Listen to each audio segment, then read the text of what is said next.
देखा पूरा मांस पकोड़ा पर जो मैंने वेजिटेरियन से बेस्ट पकोड़ा देखिपे पकोड़ा मोर के क्रिस्पी कुड़मुड़िया पूरा शीतुआ संध्या को जदि गोटे कप गरम गरम चा सहित कुड़मुड़िया पकोड़ी मिल जाए ताहले पूरा जमी जीव।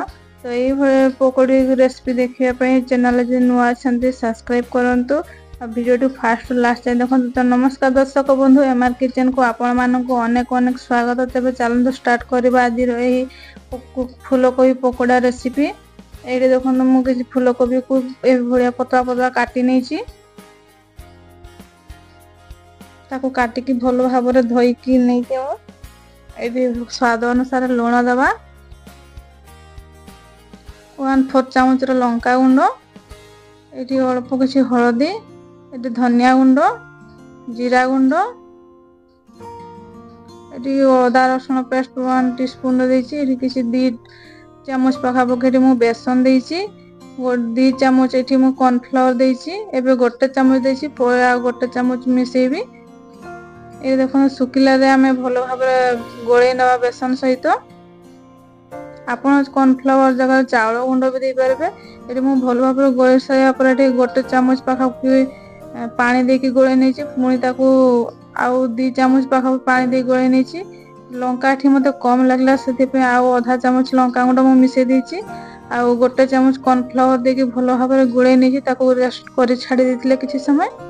एठी मु कड़ाई रे तेल गरम करि नेछि एबे मु पकोड़ा को छाणीबा मीडियम फ्लेम रे हाई करिवे नै जमारो गैस को मीडियम फ्लेम रे ही एको छाणीबे जहा द्वारा हमर पकोड़ा पूरा क्रिस्पी होबो आ भीतरटा पूरा सिजी जीवो।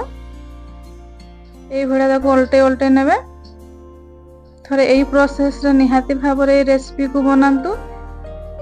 देखंतु एठी हम उल्टेला पर एठी हम पकोड़ा पूरा रेडी देखा जाउछि ना पूरा मांस पकोड़ा परी। थरे निहाती ए भाव रे रेसिपी घरे ट्राई करंतु आ कमेंट करी कि निहाती भाव रे कहिबे। सेम प्रोसेस रे हम सब पकोड़ा को हिबा छाणी नबा। जदि चैनल नुआ अच्छा सब्सक्राइब करंतु आ वीडियो केमती लगिला निहाती भाव रे कमेंट करी कहबे। जदि वीडियो भल लागे प्लीज लाइक करिवे आ फेसबुक पेज रे देखले फॉलो करिवे को जमा भूलिबेनी। ए देखो सेम प्रोसेस हम सब पकोड़ा को हिबा छाणी नबा आको गरमा गरम इवनिंग टाइम रे फैमिली सहित गरमा गरम चा सहित सब करिकी खांतु।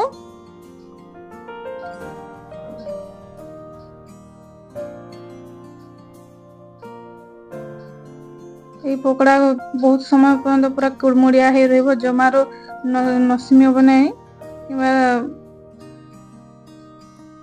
या से तो लाल चटनी एवं लंका सब करिछि मु। जो माने नॉन वेज खाती नहीं से मानको पई बेस्ट। तो थरे निहाती भाव रे पकोड़ा को ट्राई करंतु देखि परथिबे केते क्रिस्पी हेछि। बाय नमस्कार जय जगन्नाथ देखा अपने नेक्स्ट ब्लॉग रे नवा रेसिपी सहित।